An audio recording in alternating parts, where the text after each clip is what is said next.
From the headquarters of FtS English in Quito, Ecuador, I am Estefania Bravo, and this is From the South.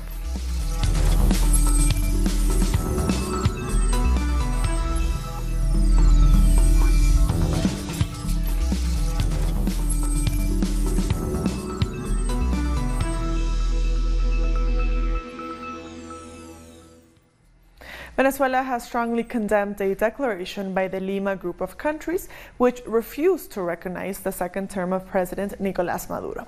The Foreign Minister Jorge Arreaza read out a statement by the Bolivarian government. It accused the group of taking instructions from Washington and seeking to promote a coup in Venezuela. On the 10th of January, President Nicolás Maduro will be sworn in as the legitimate and constitutional president of the Republic for the period 2019 to 2025, in perfect conformity with the Constitution of the Bolivarian Republic of Venezuela, and with no need for authorization of any other country. After this declaration by the self-proclaimed Lima Group, which has written a shameful page in the international relations of our America, the Venezuelan Republic will respond on the basis of reciprocity to any actions which individual governments decide to take in a proportional manner and of the same terrain that they choose. The Lima Group met earlier in Colombia to discuss the inauguration of Nicolás Maduro for a second term as Venezuelan president. Foreign ministers from some Latin American countries and Canada decided not to recognize the new Venezuelan government. The U.S. Secretary of State Mike Pompeo also joined the meeting, even though Washington is not part of the 14-nation group. But Mexico has rejected the group's latest declaration. During his intervention, the foreign minister said not recognizing the government of Nicolás Maduro will only worsen the lives of Venezuelans. Mexico will promote dialogue to find peace and reconciliation. That is why we reject any initiative that can block dialogue.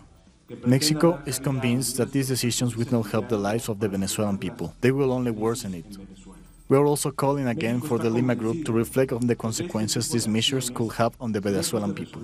Mexico believes that the best way to achieve any goals is through dialogue and not isolation. There's been another twist in the ongoing saga of the no-confidence motion in the government of Guyana. It may be that the vote could be overturned because it has been argued that Sharandas Persad, the government member who sided with the opposition on the vote, falsely claimed to be Guyanese. Persad has held Canadian citizenship since 1998, and according to Guyana's constitution, a person with dual citizenship cannot be a member of the National Assembly. The Speaker of the Assembly has referred the matter of the validity of the vote to the country's High Court. Members of the Mapuche community in Chile are on high alert after the government has started evictions in the Araucanía region under the anti-terrorism law. The community is condemning the use of this law to criminalize their protest. Police forces have already started the evictions in 2 of the 7 lands the Mapuche community had previously reclaimed. The Mapuche community are also condemning the murder of their members at the hands of the police.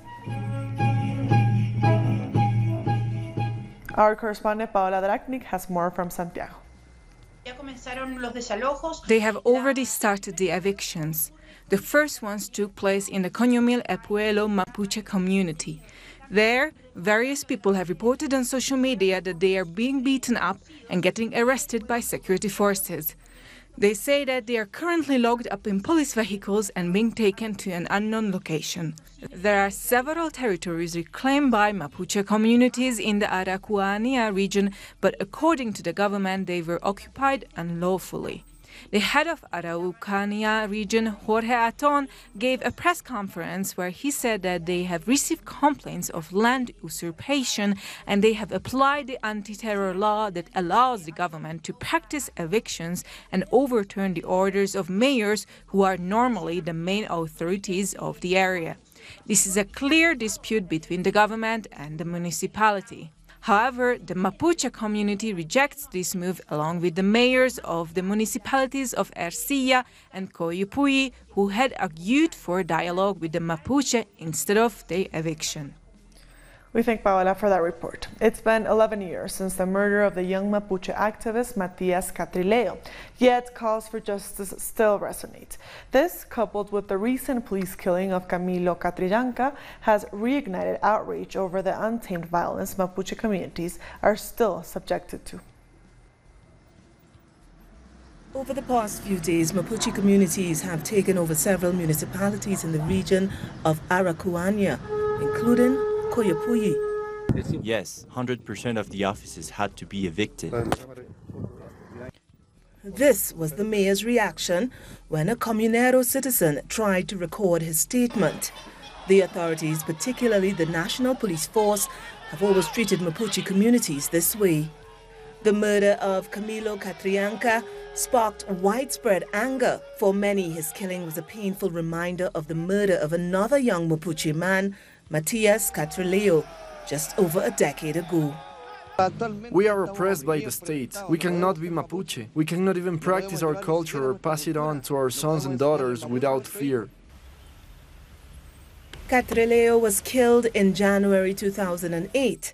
The 22-year-old was shot by a member of the National Police Force while he was participating in a protest over land rights.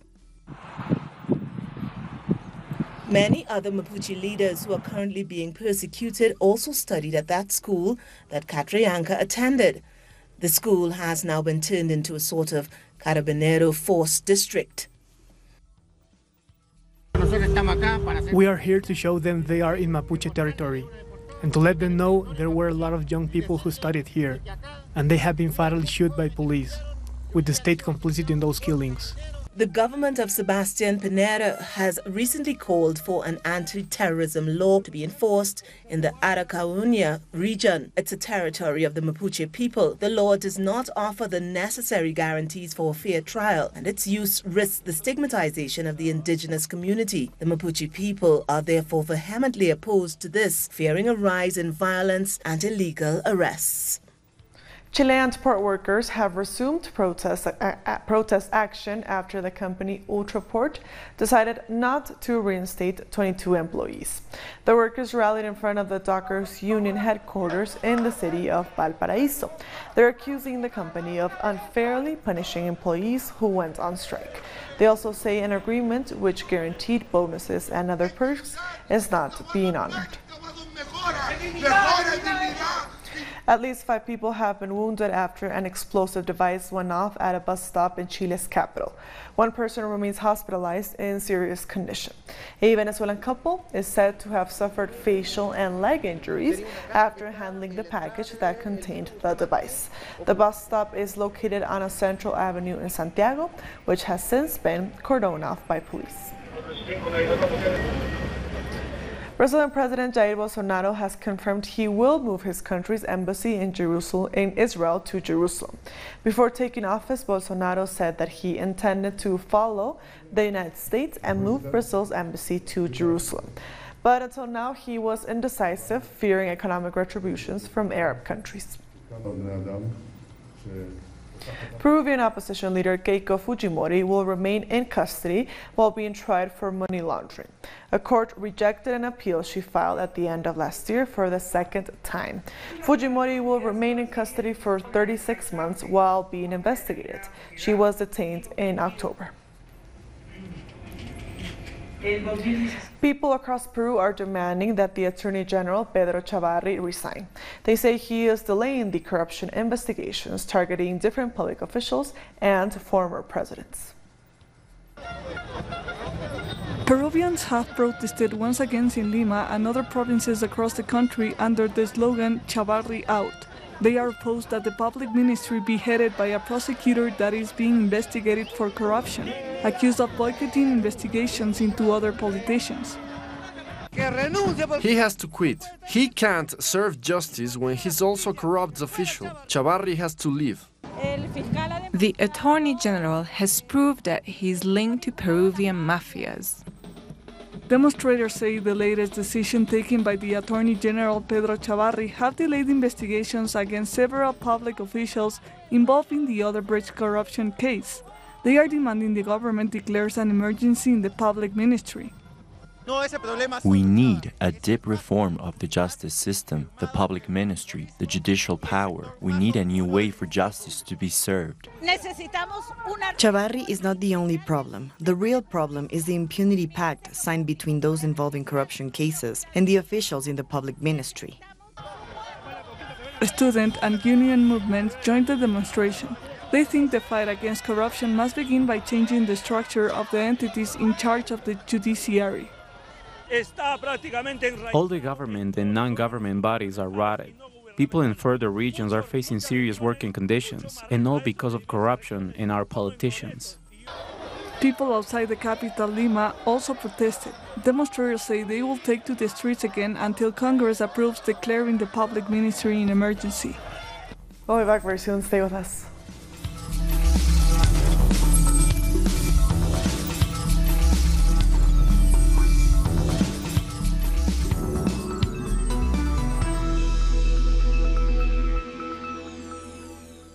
Welcome back. The former Ecuadorian president, Rafael Correa, has been called to testify in a case involving the murder of a journalist. The public prosecutor says Correa's former ministers of Interior and Justice will also be called to the stand. Back in 2013, journalist Fausto Valdivieso was fatally shot in his car.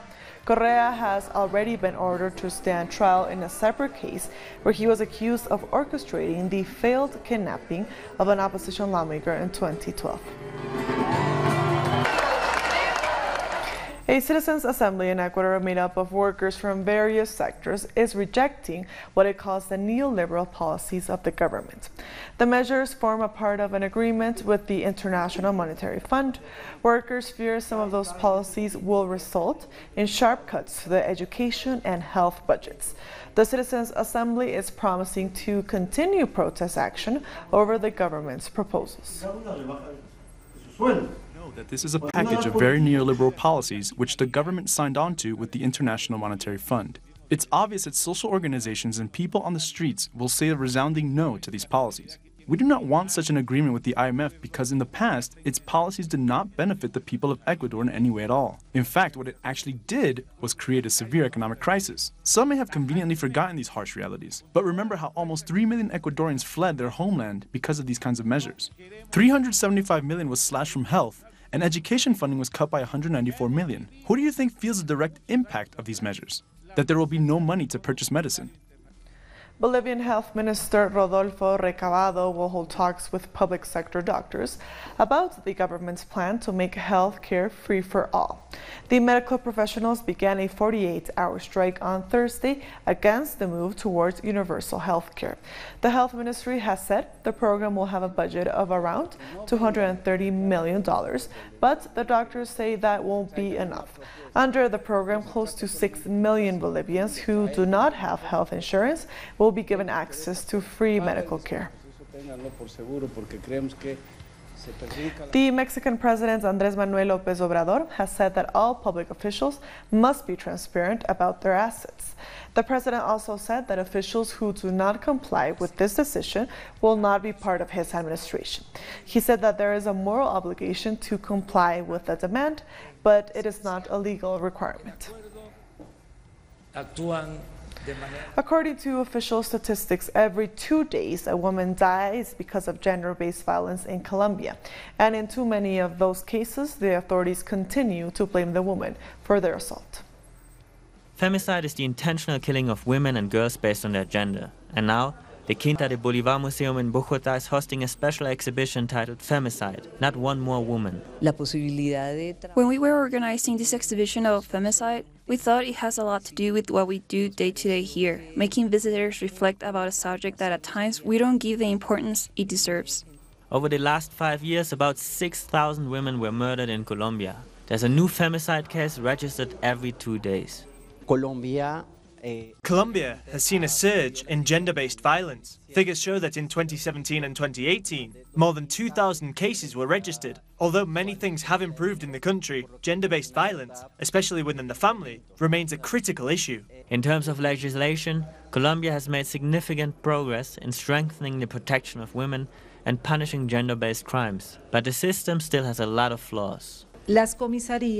Police officers and civil servants continue to blame women for being sexually assaulted.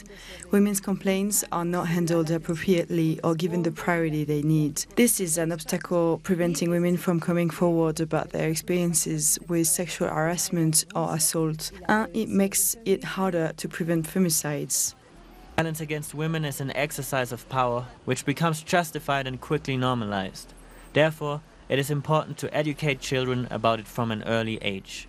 Law 1257 includes a whole education program on sexual and gender-based violence, and there are decrees to ensure this is incorporated in the school curriculum. But unfortunately, schools no longer fulfill this requirement. There should be a whole curriculum in those topics stretching from primary school to university. In most cases, violence against women comes from their current or former intimate partners, and even from within their own families. A project in the Cayman Islands to transplant and relocate pillar collar impacted by disease appears to have contained an outbreak. The initiative involved amputating healthy coral tissue from affected reefs, growing them in coral nurseries, and then reattaching them to healthy reefs using cement. However, the recent techniques used in Cayman are showing early and encouraging signs of success and could be used to fight similar outbreaks internationally. The use of pesticides in coca crops is killing Bolivia's bee population. Coca plantations, which are legal in Bolivia, use a very toxic insecticide that affects the bee's central nervous system. The pesticide also puts farmers' health at risk. According to a U.S. survey, there are 24,000 hectares currently under coca cultivation, an increase of 7% a year. We'll be back very soon. Stay with us.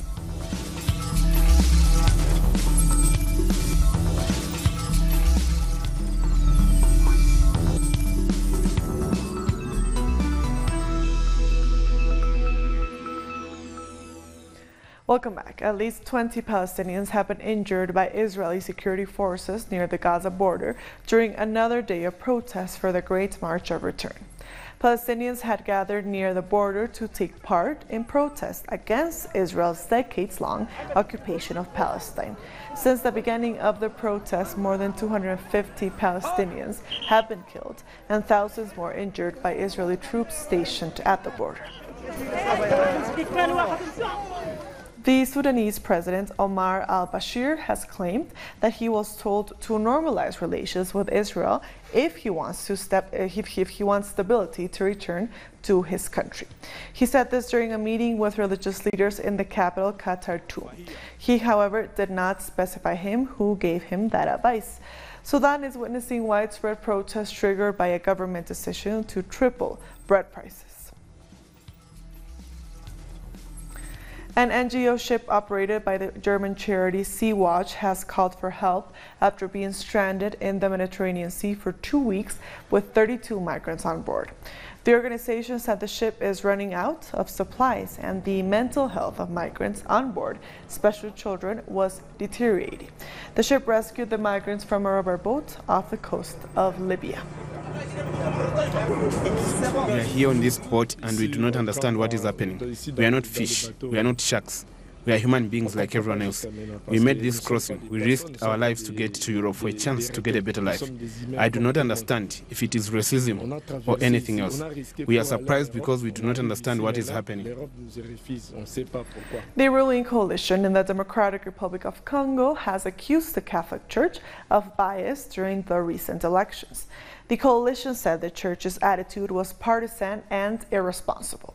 The Catholic Church has condemned the government's handling of the long-delayed elections, which were finally held last Sunday.